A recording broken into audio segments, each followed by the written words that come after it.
first of all, I get this, if you like, insight out of nowhere. And from that moment, information, like physical information, if you like, regarding that subject starts coming into my life. Mm-hmm. And this happened with the moon, because when I started out to write Human Race, Get Off Your Knees, I was not intending to write anything about the moon. And I came in one morning, must be about 18 months ago now, and I sat down in this chair, and the energy in the room changed. And, of course, after 20 years, you get to know the sequence. The energy, the atmosphere changed. And I thought, here we go. And clear as anything, through my mind, it just said, the moon's not real. The moon's not what you think it is. And I thought, all right, then. Because I've been through the sequence so many times, it's like, okay, we'll go with this and see where it goes. Mm-hmm. So I put in a few key words into a search engine, and immediately up before me came a book called Who Built the Moon by Christopher Knight and Alan Butler. So I thought, well, let's make a start. I'll read that. So I sent for it, read it very quickly, and it absolutely was pointing in the direction of what I'd just come through my mind, if you like. And you know what it's like? It very much going back to what I've just been talking about. When you come into this world, you tend to accept that what is here is how it is. This is how things are, mate. This is one reason why, we, the generations who've seen a different world to this one, are very, very important and have a very great responsibility, because we, to some extent, have the ability to see how things were, to how they've become. People being born into the world now, all this control and stuff, it's life. This is how it is. Yeah. This is why it's fantastic that so many young people, despite that, have seen through it. But the classic is the moon. The moon comes up, it goes through its sequence every month. And it's the moon, mate. Oh, it's the full moon tonight, look. But when you start asking questions, whoa, I didn't know that. And first of all, the mathematics between the moon, the sun, and the Earth, as documented in this book, Who Built the Moon, are fantastic. As they say in the book, the maths involved in the Earth, Moon, Sun system is nothing less than staggering, and the moon was placed there with the accuracy of the proverbial Swiss watchmaker. And just a few weeks ago, I watched a mainstream scientific program on the BBC. I think it was a program. No, it wasn't. It wasn't a strand. It was a one-off. Do we really need the moon? And this scientist, mainstream scientist, goes on and on about how it's perfectly positioned for its effect on the Earth to give us the kind of world we live in. But then she says, but that it is now perfectly placed to sustain life is pure luck, a cosmic coincidence. Yeah, right. Right. So then you realize when you start looking at the moon, with an open mind, let the information be the guide. As they say in the book, the moon is bigger than it should be. It's apparently older than it should be, much lighter in mass than it should be. It occupies an unlikely orbit, and so extraordinary that all existing explanations for its presence are fraught with difficulties, and none of them could be considered remotely watertight. Because, again, scientific fact, if you play it back, becomes scientific theory that through repetition has been accepted as fact. So you say, well, how does science say the moon was created? Well, they say the moon was created by a kind of Mars-type planet hitting the Earth in its formation period, and a great chunk coming off and becoming the moon, called the Whack theory. When that didn't follow through in terms of the physics and the logic of it, they came up with a double whack theory, where the planet smacked into the Earth and then came back and gave it another smack. And you say, you don't know, do you? That's the fact. Never mind all scientists say. Well, scientists say a lot of things that have been proved wrong. And then you start looking at the size of it.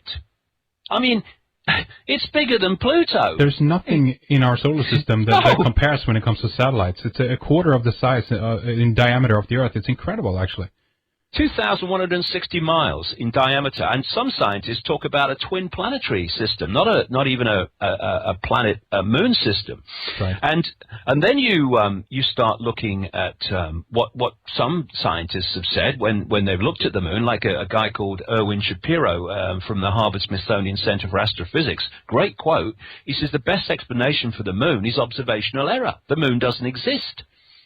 And NASA scientists said it seems easier to explain the non-existence of the moon than its existence. And then you start looking at the way the moon has reacted when it's been specifically hit by NASA after they put seismometers up there. And they say that it rang like a bell.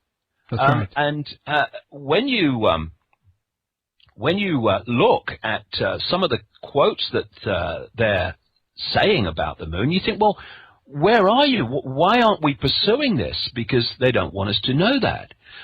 When they hit it again with an even bigger smack later, it reacted like a gong, according to NASA scientists, the moon. And according to Who Built the Moon, Alan Butler, one of the authors, was told by a guy called Ken Johnson, supervisor of the Data and Photo Control Department during the Apollo missions, that when it was hit the second time, much more powerfully, the moon not only rang like a bell, but the whole moon wobbled in such a precise way that, quote, it was almost as though it had gigantic hydraulic damper struts inside it, you know. And this must be from the L-Cross mission back in 2009, I think.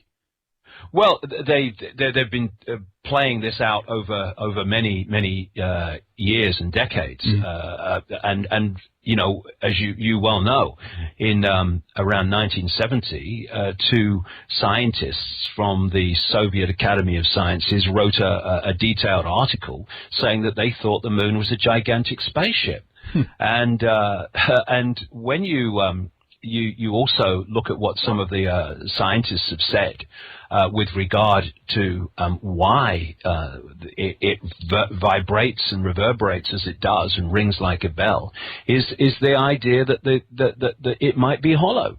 A NASA scientist, Gordon MacDonald, said in the early 1960s, that far back, it would seem that the moon is more like a hollow than an homogeneous sphere. And another one, Sean Solomon, Massachusetts Institute of Technology, MIT, he said that from the evidence that they'd gathered at that time, it indicated the frightening, quote, frightening possibility that the moon may be hollow. And as Carl Sagan, the great cosmologist, said, a natural satellite cannot be a hollow object. And for me, you know, again, when you can go on the internet, on YouTube, and see people like Sergeant Carl Wolf speaking from his experiences when he was a photographic engineer at the Langley Air Force Base in Virginia, of course, CIA, where he talks at the National Press Club, was it in Washington some few years ago, where he's and others are telling of their experiences inside the system, inside the game, if you like, of how they saw things that the public's never been told about. And of course, Sergeant Carl Wolf talked about the fact that he went over to an area in the Langley Air Force Base where he needed to do some repair work.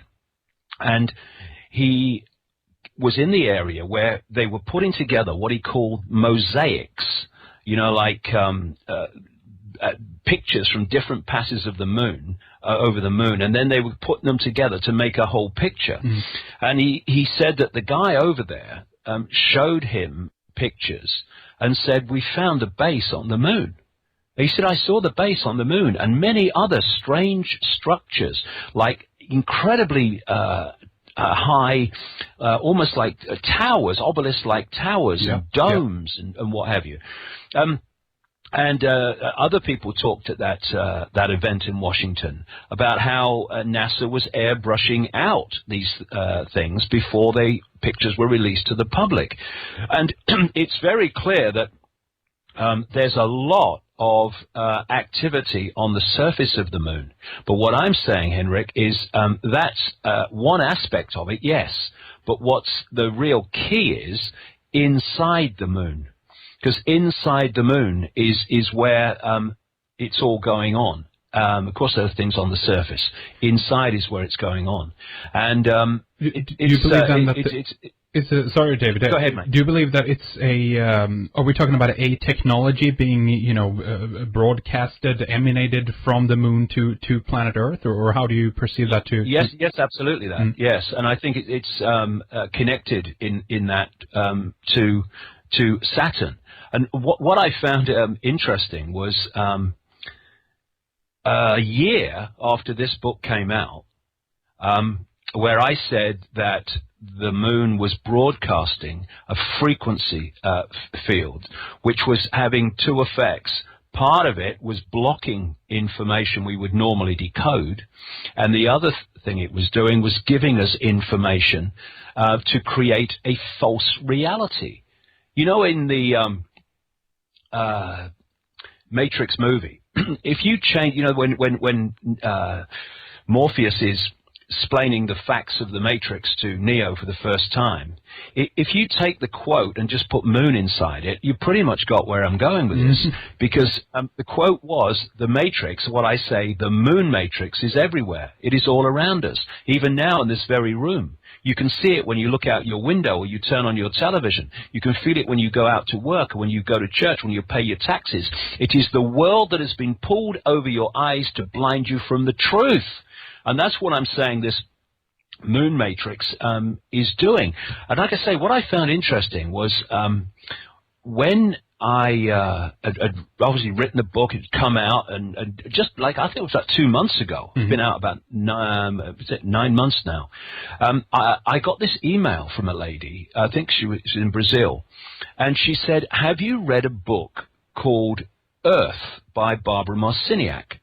Now, I met Barbara Marciniak back in the 1990s. She became well known in that kind of arena for channeling information from what was said to be a Pleiadian source or a Pleiadian consciousness. So that's what was said. And she produced some books, an excellent one I thought called Bringers of the Dawn, but the other one called Earth I'd not read, even though, funnily enough, I had it on my bookshelf.